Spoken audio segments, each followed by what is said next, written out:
Telangana state teacher eligibility test prepare అవుతున్నటువంటి అభ్యర్థుల కొరకు ఈరోజు మనం సోషల్ స్టడీస్లో పేపర్ 2కి సంబంధించి మనం ఈరోజు చర్చించుకోబోతున్నాం.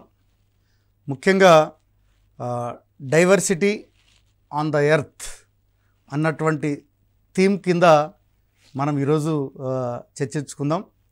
మరి ఈ టీషర్ట్ ప్రసారం చేసేటువంటి కార్యక్రమాలన్నీ కూడా మీరు క్రమం తప్పకుండా చూసినట్లయితే ఖచ్చితంగా మీకు సోషల్ స్టడీస్ పేపర్ 2 మీద మంచి గ్రిప్ వచ్చేటువంటి అవకాశం ఉంది.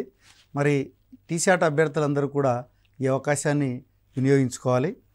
ముఖ్యంగా మనం ఈరోజు ఈ విషయాల మీద మనం క్లారిటీ ఇవ్వడం అన్నటువంటిది జరుగుతుంది. ముఖ్యంగా డైవర్సిటీ ఆన్ ద ఎర్త్ అన్నటువంటిది ఇది థీము. మీకు తెలుసు టెట్ సిలబస్లో మనకి 6 రకాలైనటువంటి థీమ్స్ ఉండడం మీరు గమనించే ఉంటారు. మొట్టమొదటి థీమ్ వచ్చేసి డైవర్సిటీ ఆన్ ద ఎర్త్. దీని కింద మనం ఈరోజు మ్యాప్ అంటే ఏమి, అంటే పటం అంటే ఏమిటి, అట్లాగే స్కేలు ఎందుకు ఉపయోగిస్తారు, అట్లాగే ఈ యొక్క టైప్స్ ఆఫ్ మ్యాప్స్, పటాలలో రకాలు అన్నటువంటివి ఎన్ని రకాలు ఉన్నాయి, అట్లాగే ఎవాల్యుయేషన్ ఆఫ్ మ్యాప్స్ అంటే మ్యాప్ పరిణామ క్రమంలో ఏ రకంగా మార్పు చెందుతూ వస్తుంది, అదేవిధంగా ఈ యొక్క కన్వెన్షనల్ సైన్స్ అంటే సాంప్రదాయక చిహ్నాలు అన్నటువంటివి పటంలో ఎలా ఉపయోగిస్తారు, దీని యొక్క ఇంపార్టెన్స్ ఏంది అన్నటువంటిది మనం డిస్కస్ చేయడం అన్నటువంటిది జరుగుతుంది. అట్లాగే ఈ యొక్క కాంటూర్ లైన్స్కి సంబంధించి కూడా సమోన్నత రేఖలు, ఈ కాంటూర్స్ లైన్స్కి సంబంధించి కూడా మనం డీటెయిల్గా చర్చించుకునేటువంటి ప్రయత్నం చేద్దాం. మరి మొట్టమొదట మనం చూసినట్లయితే ఈ యొక్క మ్యాప్. ఇప్పుడు మనం ఈ యొక్క వర్డ్ని మనం ప్రధానంగా సోషల్ స్టడీస్లో మ్యాప్కి అత్యంత ప్రాధాన్యత ఉన్నటువంటి అంశం. మరి ఒక్కొక్కసారి మనకి టెట్లో మ్యాప్ అనగా అంటే పటం అనగా అన్నటువంటిది కూడా ఇస్తూ ఉంటాడు. కాబట్టి మనం ఈ డెఫినేషన్ అన్నటువంటిది కూడా ఖచ్చితంగా మనకి తెలుసుకోవాల్సినటువంటి అవసరం ఉంది. ముఖ్యంగా మనం చూసినట్లయితే మ్యాప్ అంటే గుండ్రంగా ఉన్న భూమి ప్రతిరూపాన్ని. మీరు చూసినట్టయితే మనందరికీ తెలుసు ఈ యొక్క గ్లోబ్ అన్నటువంటిది గోళాకారంగా అదేవిధంగా పైన ఒత్తబడి ఉండడం అన్నటువంటిది కూడా మనకు తెలుసు. కాబట్టి ఈ గుండ్రంగా ఉన్న యొక్క భూమి ప్రతిరూపాన్ని సమతలంగా ఉన్న చోట కొన్ని నియమాలను పద్ధతులను అనుసరించి ఒక నిర్దిష్టమైన నిష్పత్తిలో చూపుతూ గీసే రేఖాచిత్రాన్ని పటము అని పిలుస్తారు. కాబట్టి ఇక్కడ సింపుల్గా అర్థం చేసుకోవాల్సింది ఏంటంటే, ఏదైతే గోళాకారంగా ఉన్నటువంటి భూమిని ఇప్పుడు ఇక్కడ కొన్ని నియమాలు పద్ధతులను అనుసరించి ఏం చేసినారంటే ఆ యొక్క రేఖ గుండ్రంగా ఉన్నటువంటి ప్రతిరూపాన్ని సమతలంగా మార్చి ఈ యొక్క పటం రూపంలో చూపించడం అన్నటువంటిది జరుగుతుంది. కాబట్టి ఇక్కడ పటం తయారు చేయాలంటే కూడా కొన్ని నియమాలు ఉంటాయి, కొన్ని పద్ధతులు ఉంటాయి అన్నటువంటిది కూడా మీరు గుర్తుపెట్టుకోవాల్సినటువంటి అవసరం ఉంది. మరి ఇక్కడ మీరు ఒక్కొక్కసారి చిత్తుపటం అన్నటువంటిది కూడా మీరు విని ఉంటారు. మరి ఇక స్కెచ్ మ్యాప్ అంటారు, చిత్తుపటాన్ని స్కెచ్ మ్యాప్ అని పిలుస్తారు. ఈ చిత్తుపటం అని ఎందుకు దీన్ని పిలుస్తారంటే, ఇక్కడ మనకి స్కేల్ కానీ అదేవిధంగా ప్రక్షేపణం కానీ లేకుండా గీసేటువంటి పటాలను ఏమంటారంటే చిత్తుపటాలు అని పిలుస్తారు. ఇప్పుడు మీరు ఉదాహరణకి చిత్తుపటాలకు సంబంధించి మనకు తెలుసు, ఈ యొక్క పట్టణాల్లో మనకి ఈ యొక్క ప్లాట్స్ అమ్మేటువంటి వాళ్ళు ఏం చేసి ఉంటారంటే కొలతలు, అంటే ఆ మ్యాప్ యొక్క స్కేల్ కరెక్ట్గా లేకపోయినా వాళ్ళు ఏం చేస్తారంటే ఆ ప్రదేశాన్ని వితౌట్ స్కేల్తో గీసి మనకి చూపిస్తూ ఉంటారు. అలాంటి దాంట్లో ఏమంటారంటే చిత్తుపటం అంటారు. అంటే అక్కడ స్కేల్ ఎటువంటి పరిస్థితుల్లో వాళ్ళు ఉపయోగించారన్నట్టు, జస్ట్ రఫ్గా వాళ్ళు దాన్ని తయారు చేయడం అన్నటువంటిది జరుగుతుంది. కాబట్టి అలాంటి పటాలను మనం ఏమంటారంటే చిత్తుపటము అని పిలుస్తారు. కాబట్టి ఇక్కడ మనం ఒక్కొక్కసారి ఈ యొక్క ఎగ్జామ్లో కూడా మనకేందంటే చిత్తుపటంకు ఉదాహరణ అని కూడా అడగడానికి అవకాశం ఉంది. అలాంటప్పుడు మనం ఈ యొక్క దీన్ని ఐడియా ఉండాల్సినటువంటి అవసరం ఉంది. అట్లాగే పటాల గురించినటువంటి అధ్యయనం చేసేటువంటి శాస్త్రాన్ని ఏమంటారంటే కార్టోగ్రఫీ అని అంటారు. మానచిత్ర లేఖన శాస్త్రము అంటే ఈ యొక్క పటాలకు సంబంధించి చాలా సవివరమైనటువంటి వివరాలు మనకు అందించేటువంటి శాస్త్రమే ఈ యొక్క కార్టోగ్రఫీ. మరి అందుకనే పటాలు ఎవరు పడితే వాళ్ళు గీయలేరు, కార్టోగ్రాఫర్స్ మాత్రమే ఈ యొక్క పటాలను గీయడం అనేటువంటిది జరుగుతూ ఉంటుంది. మరి ఇక్కడ మనం ఒక పటం తయారు చేయాలి అంటే మనకేం కావాలి అంటే ముఖ్యంగా 2 విధానాలు మనం గమనించవచ్చు. మొట్టమొదటి మనం తీసుకున్నట్లయితే స్కేల్ అనేది ఒకటి ఉంటుంది, రెండవది ప్రక్షేపణము అన్నటువంటిది రెండవది ఉంటుందండి. అంటే ఈ 2 పద్ధతులను ఉపయోగించి ఈ యొక్క మ్యాప్ని తయారు చేయడం అన్నటువంటిది జరుగుతుంది. మరి ముఖ్యంగా మనం చూసినట్టయితే స్కేలు అని మనం దేన్ని పిలుస్తాం? ఉదాహరణకి మనం చూసినట్లయితే ఎప్పుడైనా సరే ఒక మొత్తం భూమి మీద ఉన్నటువంటి దూరాన్ని మనం పేపర్ మీద చూపెట్టేటువంటి పరిస్థితి ఉండదు. కాబట్టి మనం ఏం చేస్తాం, వాస్తవ దూరాన్ని తగ్గించి చూపించేటువంటి ప్రయత్నం చేస్తూ ఉంటాము. ఆ తగ్గించి మనం పేపర్ మీద చూపించినప్పుడు మనం స్కేల్ని ఉపయోగించడం అన్నటువంటిది జరుగుతుంది. అంటే పటంలో ఉన్న 2 బిందువుల మధ్య దూరానికి అదేవిధంగా మరియు భూమిపైన ఉండేటువంటి వాస్తవ దూరానికి మధ్యన ఉండేటువంటి నిష్పత్తి. అంటే యాక్చువల్గా అయితే తీసుకున్నట్లయితే మనకి సాధారణంగా మనం చూస్తూ ఉంటాం, దాదాపు ఇండియా పటంలో కానీ ప్రపంచ పటంలో కానీ తెలంగాణ మ్యాప్లో కానీ కింద ఖచ్చితంగా ఇచ్చి ఉంటారు అన్నట్టు. అంటే 1 సెంటీమీటర్ ఈక్వల్ టు ఇన్ని కిలోమీటర్లు అన్నటువంటిది. అంటే మనం ఆ మ్యాప్ గీసేటప్పుడు సెంటీమీటర్ మనం లెక్కేస్తే కొలత పెడితే ఆ మధ్య దూరాన్ని మనం అక్కడ అంచనా వేయచ్చు. ఓహో, ఇక్కడ నుంచి ఇక్కడికి ఇన్ని కిలోమీటర్ల దూరం ఉంది అన్నటువంటిది మనం అంచనా వేయచ్చు.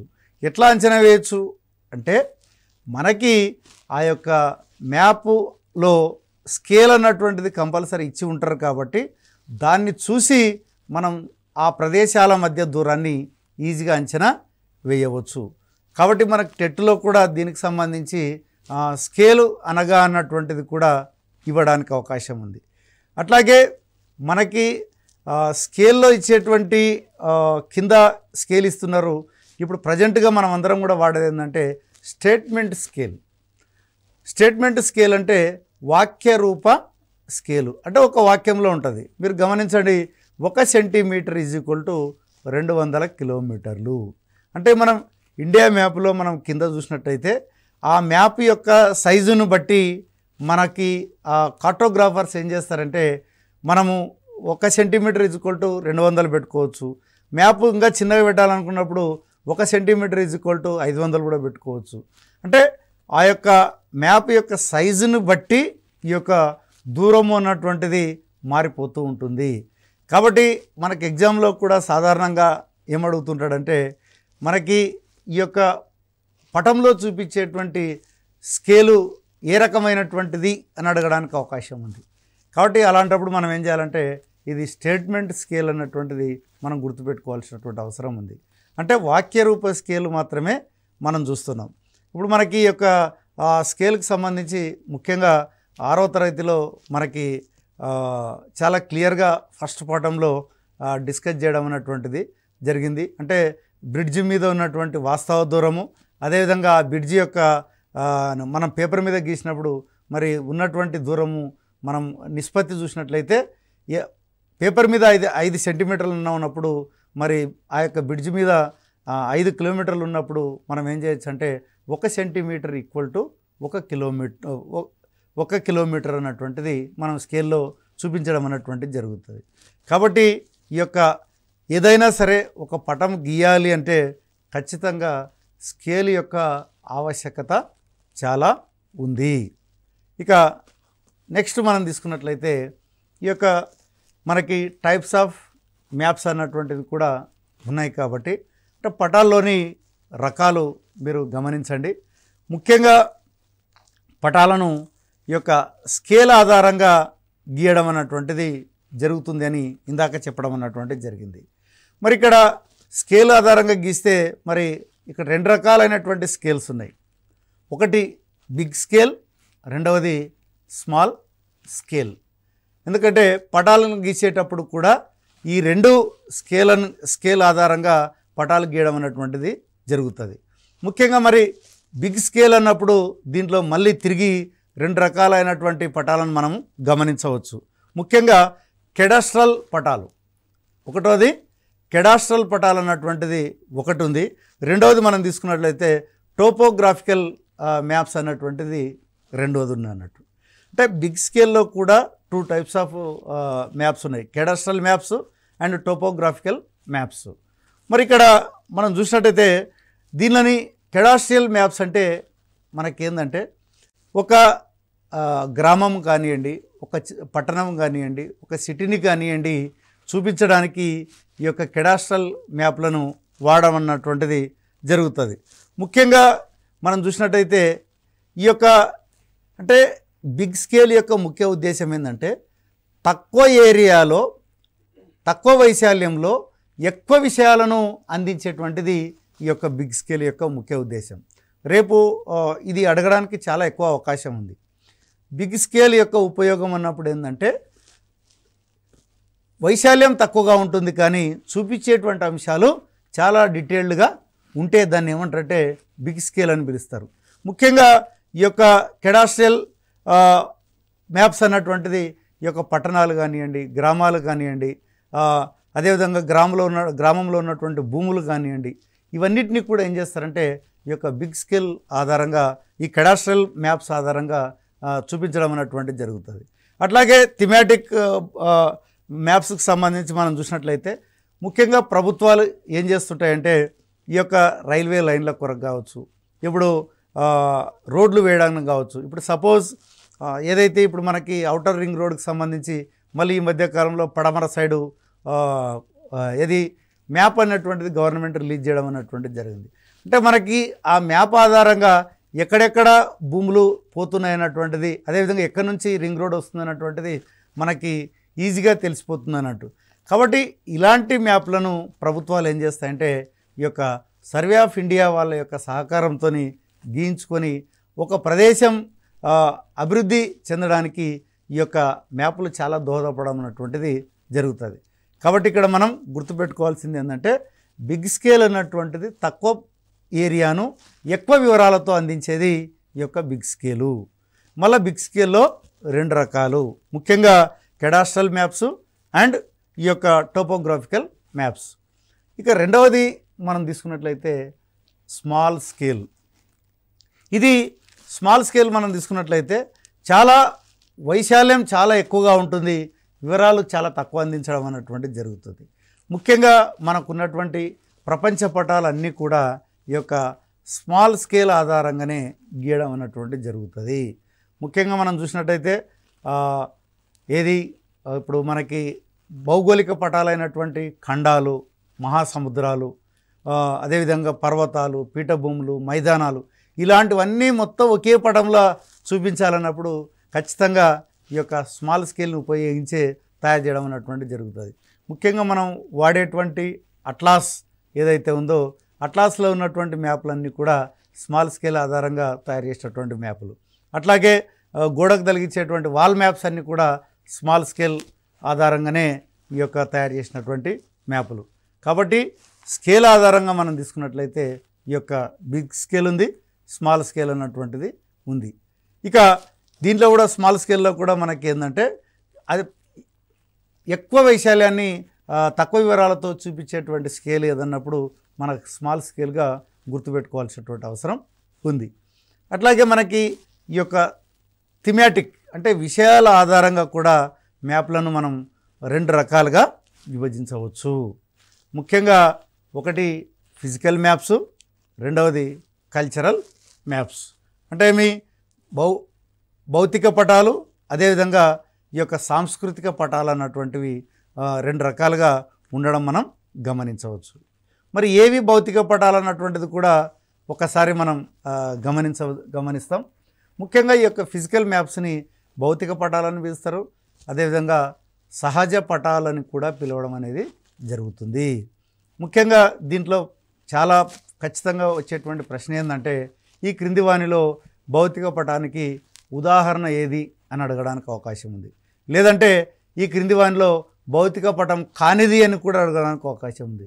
అంటే నెగటివ్ వేలో కూడా కానిది అన్నప్పుడు ఏమవుతుంది, 3 భౌతిక పటాలు ఇస్తాడు, ఒకటి కానిది ఇవ్వడానికి అవకాశం ఉంది. కాబట్టి ఇక్కడ మనం ఈ యొక్క ఫిజికల్ మ్యాప్స్ తీసుకున్నట్లయితే ముఖ్యంగా మనకు తెలుసు క్లైమేట్ మ్యాప్స్ అన్నటువంటి, అంటే శీతోష్ణ స్థితికి సంబంధించి ఆయా ప్రదేశాల్లో సరాసరి ఉష్ణోగ్రత కావచ్చు, సరాసరి వర్షపాతం కావచ్చు, ఇవన్నీ కూడా ఈ యొక్క భౌతిక పటాల్లో ఉదాహరణగా చెప్పవచ్చు. అట్లాగే సాయిల్ మ్యాప్స్, ఒక ప్రదేశంలో మనకి ఎన్ని రకాలైనటువంటి నేలలు ఉన్నాయన్నటువంటిది కూడా మనకి కింద ఇండెక్స్తోని ఆయా ప్రాంతాల్లో ఉన్నటువంటి నేలలను మ్యాప్లో చూపించడం అన్నటువంటిది జరుగుతుంది.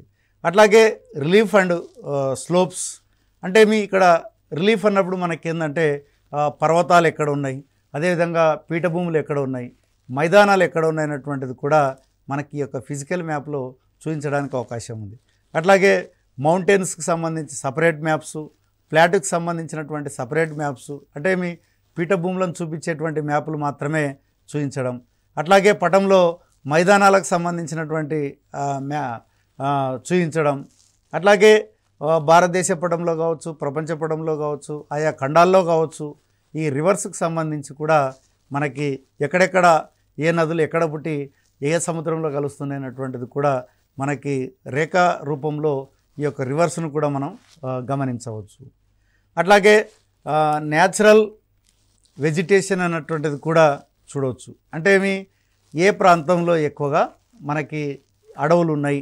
ఇప్పుడు తెలంగాణ ప్రాంతంలో మనం తీసుకున్నట్లయితే ఈ యొక్క 8th క్లాస్లో మనం చూపించడం అన్నటువంటిది జరిగింది. అట్లాగే మనకు తీసుకున్నట్లయితే 9th క్లాస్లో కూడా న్యాచురల్ వెజిటేషన్కి సంబంధించి ప్రపంచంలో ఎక్కడెక్కడ అడవులు బాగా ఉన్నాయన్నటువంటిది కూడా మనకి భౌతిక పటాల్లో క్లియర్గా చూపించడానికి అవకాశం ఉంది. కాబట్టి ఇక్కడ మనం గమనించాల్సింది ఏంటంటే, భౌతిక పటాలకు ఉదాహరణ కానిది, లేదంటే భౌతిక పటాలకు సంబంధించింది అని పాజిటివ్ అడిగినా కూడా ఇవన్నీ కూడా మనకు తెలిసినట్లయితే ఈజీగా దీని మీద ఏ బిట్ అడిగినా కూడా మనం ఆన్సర్ చేయడానికి అవకాశం ఉంది. ఇక నెక్స్ట్ మనం తీసుకున్నట్లయితే ఈ యొక్క కల్చరల్ మ్యాప్స్కి సంబంధించి మనం సాంస్కృతిక పటాలు తీసుకున్నట్లయితే మానవ నిర్మితమైనటువంటి విషయాలు అన్నటువంటివి దీంట్లో ఎక్కువగా మనం ప్రధానంగా చూడవచ్చు. ముఖ్యంగా కల్చరల్ మ్యాప్స్ 2 టైప్స్ మనం గమనించవచ్చు. ముఖ్యంగా ఎకనామిక్ మ్యాప్స్, పొలిటికల్ మ్యాప్స్. దీంట్లో మనం ఎకనామిక్ మ్యాప్స్ సంబంధించి ముఖ్యంగా మినరల్స్ అంటే ఖనిజాలకు సంబంధించి కావచ్చు, అదేవిధంగా అగ్రికల్చర్కి సంబంధించి, అట్లాగే ఇండస్ట్రియల్ ప్రోడక్ట్కి సంబంధించి, ట్రాన్స్పోర్ట్ అంటే రవాణాకు సంబంధించి, టెలికమ్యూనికేషన్ లైన్స్కి సంబంధించి, అంటే ఈ ఎకనామిక్ మ్యాప్స్ అంతా కూడా ఏంటంటే దేశ ఆర్థిక వ్యవస్థతో ముడిపడినటువంటి విషయాలు. ముఖ్యంగా మనం చూస్తుంటాం ఖనిజాలు అన్నటువంటివి ఏ పరిశ్రమలు నడపడానికైనా ఖనిజాలు అవసరం. అట్లాగే ఏ ప్రాంతాల్లో మనకి ఈ యొక్క అగ్రికల్చర్కి సంబంధించి మనకి ఏ పంటలు పండుతాయి అన్నటువంటిది ముఖ్యంగా ఏది వాణిజ్య పంటలకు సంబంధించి కూడా మనం చూడవచ్చు. అట్లాగే ఏ ప్రాంతాల్లో ఇండస్ట్రియల్ ప్రోడక్ట్స్ ఉత్పత్తి చేస్తున్నారు, అట్లాగే ట్రాన్స్పోర్ట్ ఫెసిలిటీ ఎక్కడ ఎక్కువ ఉంది, ఎక్కడ తక్కువ ఉంది అన్నటువంటిది కూడా. అట్లాగే టెలికమ్యూనికేషన్ లైన్స్ అన్నటువంటిది మనకు తెలుసు, సమాచార విప్లవం వచ్చిన తర్వాత ఇవి కూడా ఆర్థిక వ్యవస్థలో మనకి చాలా ఇంపార్టెంట్ రోల్ చేయడం అన్నటువంటిది కూడా గమనించవచ్చు. కాబట్టి ఇక్కడ మనకి ఈ యొక్క కల్చరల్ మ్యాప్స్కి ఉదాహరణగా అన్నప్పుడు మనకి ఈ ఎకనామిక్ మ్యాప్స్ అదేవిధంగా పొలిటికల్ మ్యాప్స్గా మనం చెప్పవచ్చు. కాబట్టి దానికి భిన్నంగా ఇక్కడ ఉన్నాయి. కాబట్టి మీరు గమనించాల్సింది ఏంటంటే, ఒకవేళ స్పెసిఫిక్గా మనకి ఎకనామిక్ మ్యాప్స్కి ఉదాహరణ అన్నప్పుడు మనం మినరల్స్ కానివ్వండి, అగ్రికల్చర్ కానివ్వండి, ఇండస్ట్రియల్ ప్రోడక్ట్స్ కానివ్వండి, ట్రాన్స్పోర్టు, అదేవిధంగా టెలికమ్యూనికేషన్ లైన్స్ అన్నటువంటిది మనం ఉదాహరణగా చెప్పవచ్చు అన్నట్టు. ఇక పొలిటికల్ మ్యాప్స్ అన్నటువంటిది మనం చూసినట్టయితే మనకు తెలుసు, ఈ యొక్క తెలంగాణ పొలిటికల్ కావచ్చు, అదేవిధంగా ఇండియా పొలిటికల్, అదేవిధంగా వరల్డ్ పొలిటికల్ అన్నటువంటివి ఇవి అవుట్లైన్ మ్యాప్స్కి సంబంధించినటువంటివి. మరి రాష్ట్రాలతో అదేవిధంగా దేశాలతో కూడినటువంటి మ్యాప్లు అట్లాగే జిల్లాలతో కూడినటువంటి మ్యాప్లను ఏమంటారంటే పొలిటికల్ మ్యాప్స్ అన్నటువంటిది పిలవడం జరుగుతుంది. కాబట్టి మనకి సాధారణంగా ఈ 2 టైప్స్ ఆఫ్ మ్యాప్స్లో ఫిజికల్ మ్యాప్స్, కల్చరల్ మ్యాప్స్లో మనకి ఏంటంటే స్పెసిఫిక్గా ఇవన్నిటిని కూడా గుర్తుపెట్టుకోవాల్సినటువంటి అవసరం ఉంది. ఎందుకంటే టెట్ అన్నప్పుడు మనకి ఇది ఏంటంటే మీ అందరికి తెలుసు, ఏదైతే కొంతమందికి డౌట్ రావచ్చు, సార్ ఇవన్నీ కూడా మరి ఇప్పుడున్నటువంటి 8th క్లాస్లో కానీ లేవు కదా సార్, మరి ఇవి మళ్ళీ ఎగ్జామ్లో వచ్చేటువంటి అవకాశం ఉంది అంటే తప్పనిసరిగా రావడానికి అవకాశం ఉంది.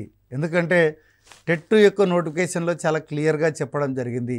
ఏదైతే కాన్సెప్టు మనకి అప్ టు 10th క్లాస్ వరకు ఉందో ఆ కాన్సెప్టు స్టాండర్డ్ ఇంటర్మీడియట్ లెవెల్ వరకు అని చెప్పడం జరిగింది. కాబట్టి కొంత ఇంటర్మీడియట్ లెవెల్ టాపిక్స్ కూడా కొంత కవర్ చేస్తూ ఈ యొక్క క్లాసులు డిజైన్ చేయడం అన్నటువంటిది జరిగింది. కాబట్టి మీరు ఈ యొక్క క్లాస్ని బాగా ఉపయోగించుకునేటువంటి ప్రయత్నం చేయండి. అట్లాగే మనం తీసుకున్నట్లయితే మరి ఈ యొక్క ఎవాల్యుయేషన్ ఆఫ్ మ్యాప్స్, ఇది చాలా మటుకు ముఖ్యమైనటువంటి అంశం. ఎందుకంటే మ్యాప్ పరిణామ క్రమంలో వచ్చినటువంటి మార్పులు, ఎందుకంటే ఇప్పుడున్నటువంటి మ్యాప్ మనం ఏదైతే చూస్తున్నామో దానికంటే ముందు మరి యూరోప్ దేశాలు, అదేవిధంగా అరబ్ దేశాలు, అట్లాగే మన భారతదేశంలో కూడా ఎటువంటి ప్రయత్నాలు జరిగినాయి ఈ యొక్క మ్యాప్ల తయారీకి అన్నటువంటిది మనం చాలా డీటెయిల్డ్గా చర్చించాల్సినటువంటి అవసరం ఉంది. ముఖ్యంగా మ్యాప్లకు సంబంధించి మనం తీసుకున్నట్లయితే ఈ యొక్క మన భారతదేశంలో కూడా మనం తీసుకున్నట్లయితే ఆ రోజుల్లోనే వాళ్ళు మొత్తం 7 మహాసముద్రాలు చూయించి మధ్యలో మేరు పర్వతాన్ని చూయించడం అన్నటువంటిది కూడా జరిగింది. అట్లాగే వాళ్ళు ఖండాలు కూడా చాలా మటుకు కొంత అక్యురసీతోనే ఆ రోజుల్లో చూయించడం జరిగింది భారతదేశంలో. అందుకనే మన భారతదేశాన్ని గతంలో భరతవర్షం అన్నటువంటి పేరుతో కూడా పిలవడం అన్నటువంటిది జరిగింది. మరి ఒక ఎగ్జామ్లో ఒక బిట్ కూడా అడగడానికి ఏముందంటే, మనకి ఈ యొక్క ఖండాల్లో చాలా మటుకు డిఫరెంట్ ఖండాలు ఉన్నాయి. పక్ష ద్వీపం అని, సల్మలి ద్వీపం అని, పుష్కర ద్వీపం అని, జంబూ ద్వీపం అని మనకి చాలా ఖండాలు ఉన్నాయి. కాబట్టి ఇప్పుడు మన భారతదేశం మనం తీసుకున్నట్లయితే పటంలో ఈ యొక్క జంబూ ద్వీపం అన్నటువంటిది ఉంది.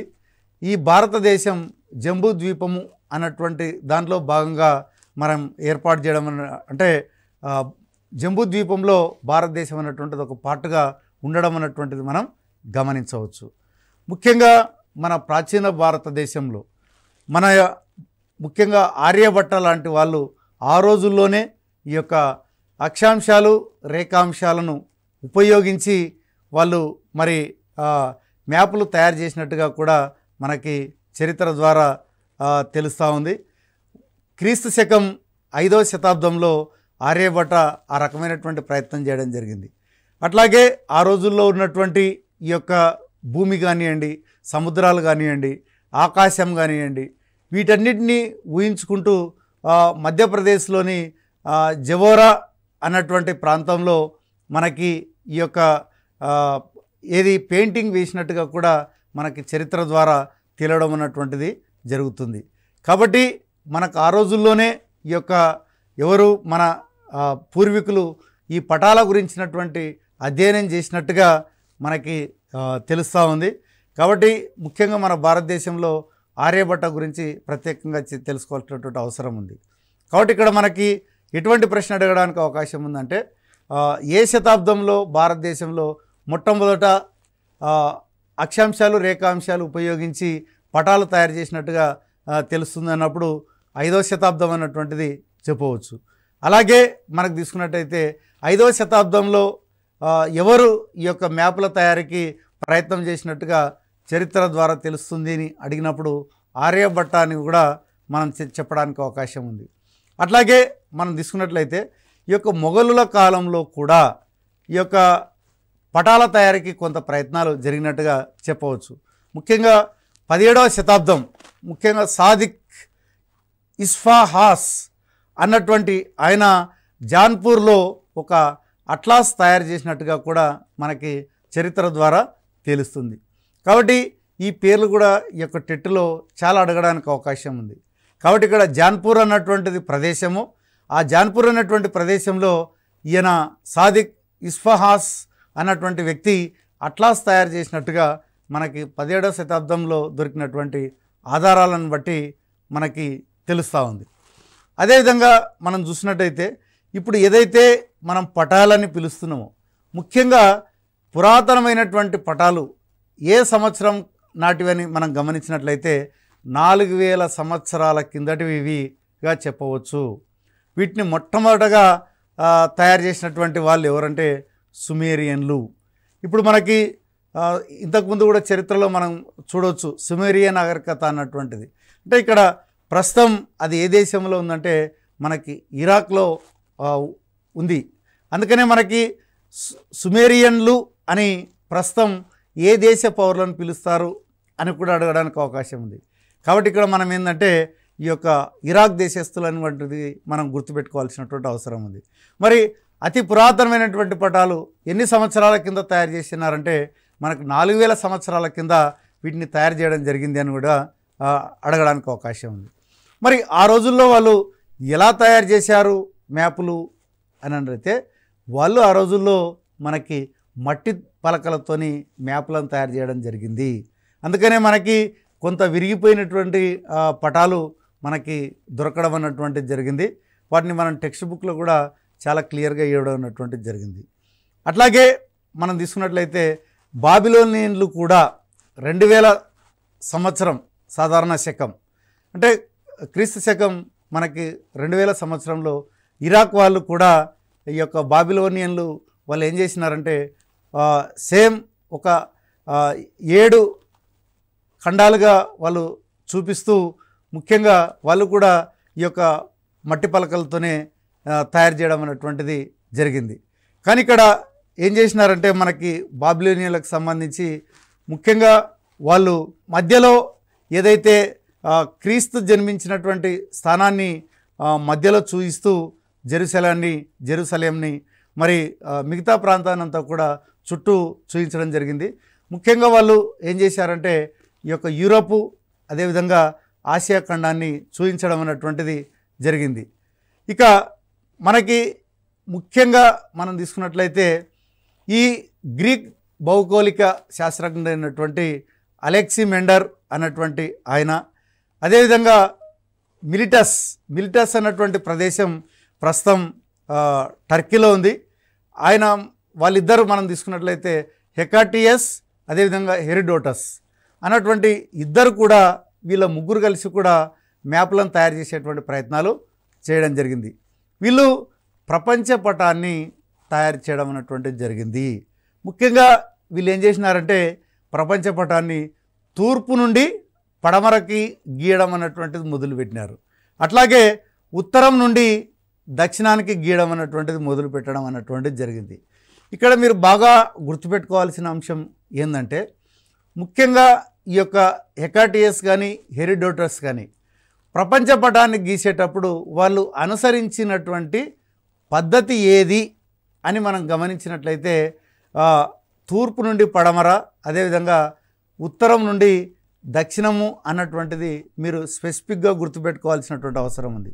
ఎందుకంటే కన్ఫ్యూజ్ చేయడానికి మనకి ఏది పడవ నుండి తూర్పు అని తూర్పు నుండి పడమర అన్నటువంటిది వాళ్ళు చెప్తూ ఉంటారు. కాబట్టి మనకి ఖచ్చితంగా తూర్పు నుండి పడమర అట్లాగే ఉత్తరం నుండి దక్షిణం అన్నటువంటిది గుర్తుపెట్టుకోవాల్సినటువంటిది అవసరం ఉంది. అదేవిధంగా వాళ్ళు ముఖ్యంగా ఆ రోజుల్లో గమనించింది ఏంటంటే వాళ్ళు గీసిన పటంలో కూడా భూమి అనేటువంటిది గుండ్రంగా ఉంటుందని, దాని చుట్టూ కూడా సముద్రాలు ఉంటాయి అని చెప్పి వాళ్ళు అంచనా వేయడం అనేటువంటిది జరిగింది. కానీ ప్రపంచంలో మొట్టమొదటిసారి ఖచ్చితమైనటువంటి పటాలు తయారు చేసినటువంటి వ్యక్తులు ఎవరంటే గ్రీక్ దేశస్తులు. ఇది చాలా ముఖ్యమైనటువంటి బిట్టు. ముఖ్యంగా మనకు తీసుకున్నట్లయితే ఎందుకంటే గ్రీకుల, రోమన్ల, లేకుంటే అరబ్బుల, లేకుంటే భారతీయుల అన్నటువంటిది ఆప్షన్ కింద అడగడానికి అవకాశం ఉంది. కాబట్టి ఖచ్చితమైనటువంటి పటాలు ఎవరు తయారు చేశారంటే మనకి గ్రీకు దేశస్తులు తయారు చేసినారు. వాళ్ళు ముఖ్యంగా ఏం చేసినారంటే ప్రపంచ పటంలో వాళ్ళు ఏం చేశారు, పైనుంచి కింది వరకు అంటే మీ ఉత్తరం నుండి దక్షిణం వరకు ఎక్కడైతే ఈ యొక్క నీడలను బట్టి వాళ్ళు ఏం చేసినారంటే కింది వరకు గీత గీసుకుంటూ రావడం జరిగింది. దాన్నే మనం ఏమన్నారంటే మెరీడియన్ అని అన్నారు, అంటే మధ్యాహ్న రేఖలు అని పిలిచారు. అంటే మీ ఎక్కడైతే ఆ నీడ అంత ఈక్వల్గా ఉందో ఆ ప్రదేశంలో సమయం అంతా కూడా ఒకటే ఉంటుంది అని ఖచ్చితంగా ఊహించి వాళ్ళు ఏం చేసినారంటే గీసుకుంటూ రావడం జరిగింది. అందుకనే రేఖాంశాలను మధ్యాహ్న రేఖలను కూడా పిలుస్తారు. అట్లాగే వాళ్ళు ఏం చేసినారంటే అదే నీడలను బేస్ చేసుకొని వాళ్ళు మనకి పశ్చిమం నుండి తూర్పు వరకు ఈ యొక్క అక్షాంశాలను కూడా గీసుకుంటూ రావడం అన్నటువంటి జరిగింది. ఆ రకంగా అక్షాంశాలు రేఖాంశాలను ఖండించుకుంటూ గీయడం వల్ల మనకి గ్రిడ్ కూడా ఏర్పడడం అన్నటువంటిది జరిగింది.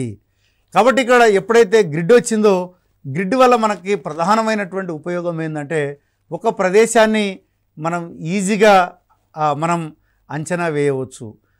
ఆ గ్రిడ్ మధ్యలో ఉన్నటువంటి ప్రాంతం ఏ ఏ అక్షాంశాలు ఏ ఏ రేఖాంశాల మధ్యలో ఉంది అన్నటువంటిది కూడా మనకి ఈజీగా అంచనా వేయవచ్చు. అట్లాగే మనకి ఈ అక్షాంశాలు రేఖాంశాలు అన్నటువంటివి ఈరోజు మనం ఏదైతే చెప్పుకుంటున్నామో అది పర్ఫెక్ట్గా మనకు రావడానికి 2000 సంవత్సరాల టైం పట్టడం అనేటువంటిది కూడా జరిగింది. ముఖ్యంగా టాలమీ అనేటువంటి భౌగోళిక శాస్త్రజ్ఞుడు ఈ యొక్క పటాల తయారులో విప్లవాత్మకమైనటువంటి మార్పులు తీసుకొచ్చినటువంటి వ్యక్తి టాలమీ. అతడు ముఖ్యంగా చాలా detailed maps of the world పటాలకు సంబంధించి అనేకమైనటువంటి విస్తృతమైనటువంటి విషయాల మీద పటాలు తయారు చేసినటువంటి వ్యక్తి ఈ యొక్క టాలమీ. ముఖ్యంగా ఆయన తయారు చేసినటువంటి మ్యాప్స్ అందుబాటులో లేవు, కానీ ఆయన రాసినటువంటి పుస్తకాలు మాత్రం అందుబాటులోకి వచ్చినాయి. ముఖ్యంగా సాధారణ శకం 1480లో ఆయన పుస్తకాలను కనుగొని యూరోపియన్లు ఆయన రాసినటువంటి వివరణల ఆధారంగా కొత్త పటాలను తయారు చేయడం అనేటువంటిది జరిగింది. ముఖ్యంగా మరి ఈ యొక్క అరబ్ యాత్రికుడైనటువంటి ఆల్ ఇద్రిస్ కూడా వాళ్ళ యొక్క రాజు కోరిక మేరకు మనకి సాధారణ శకం 1154లో ఆయన మొట్టమొదటిసారిగా ప్రపంచ పటాన్ని తయారు చేయడం అనేటువంటి జరిగింది. ముఖ్యంగా ఆయన ఏం చేసినాడంటే ఉత్తర భాగాన్ని దక్షిణ భాగం వైపు చూపించినాడు, దక్షిణ భాగాన్ని ఉత్తర భాగం వైపు చూపించడం అనేటువంటిది జరిగింది. మరి ఈ యొక్క బైబిల్ ఆధారంగా కూడా ఆ రోజుల్లో పటాలు తయారు చేశారు. ఆసియా, ఆఫ్రికా, యూరోప్ అని 3 ఖండాలు తీశారు. ఆసియా ఖండం వాళ్ళు పెద్దదిగా ఊహించి పైన పెట్టినారు, ఆఫ్రికా, యూరోప్ అన్నటువంటిది కింద పెట్టడం అనేటువంటిది జరిగింది. యేసుక్రీస్తు జన్మస్థలమైనటువంటి జెరూసలేం పుట్టినాడు ఆసియా ఖండంలో, కాబట్టి దాన్ని చాలా పెద్దగా చూపించడం అనేటువంటిది జరిగింది. అట్లాగే మనకి టాలమీ 15వ శతాబ్దం నాటికి ఆయన యొక్క పుస్తకాలు కనుగొనడం వల్ల యూరోప్ వాళ్ళు మంచిగా మ్యాప్స్ తయారు చేశారు. ఎప్పుడైతే 1453లో తురుస్కులు కాన్స్టాంటినోపిల్ను ఆక్రమించడం మొదలుపెట్టిన తర్వాత భూమార్గం మూసుకపోతే యూరోపియన్లు మరి భారతదేశానికి లేదా అమెరికాకి సముద్ర మార్గాన్ని కనుక్కోవడానికి కొలంబస్ అమెరికాను కనుగొన్నాడు, వాస్కోడిగామా ఇండియాను కనుక్కున్నాడు. అట్లాగే మనకి ఈ యొక్క హాలాండ్కి చెందినటువంటి గెరార్టర్ మెర్కర్టర్ అన్నటువంటి వ్యక్తి ప్రపంచ పటాల తయారులో విప్లవాత్మకమైనటువంటి మార్పులు తీసుకొని రావడం జరిగింది. ముఖ్యంగా జేమ్స్ రన్నెల్ అన్నటువంటి వ్యక్తి సర్వేయర్ జనరల్గా వచ్చిన తర్వాత మన భారతదేశంలో ముఖ్యంగా ఎత్తులను కొలిచారు. ఎవరెస్ట్ శిఖరాన్ని జార్జ్ ఎవరెస్ట్ అన్నటువంటి ఆయన కొలవడం వల్ల ఆయన పేరు మీద దానికి రావడం జరిగింది. మరి రకరకాలైనటువంటి రంగులు అదేవిధంగా భూ వినియోగం సంబంధించి మీరు 8th క్లాస్ టెక్స్ట్ బుక్లో చాలా క్లియర్గా ఈ యొక్క గుర్తులు ఇవన్నీ కూడా ఉన్నాయి. ఒకసారి దీనిలను కూడా బాగా ప్రిపేర్ కాండి. అట్లాగే కాంటూర్ లైన్కి సంబంధించి కూడా మనకు తెలుసు, కాంటూర్ లైన్ దగ్గరగా ఉన్నట్లయితే ఎత్తు ఎక్కువగా ఉందని, కాంటూర్ లైన్ దూరంగా ఉన్నట్టయితే ఎత్తు తక్కువగా ఉందన్నటువంటిది మనకి క్లియర్గా తెలుసుకోవచ్చు. కాబట్టి ఈరోజు ఈ యొక్క క్లాసులో మ్యాప్ అంటే ఏంది, స్కేల్ అంటే ఏంది, అదేవిధంగా మ్యాపుల్లో రకాలు, మరి మ్యాప్ పరిణామ క్రమము, అలాగే గుర్తులు, అదేవిధంగా కాంటూర్ లైన్కి సంబంధించి చర్చించుకోవడం అన్నటువంటిది జరిగింది. మరొక టాపిక్తో మళ్ళీ కలుసుకునేటువంటి ప్రయత్నం చేద్దాం. అంతవరకు నమస్కారం.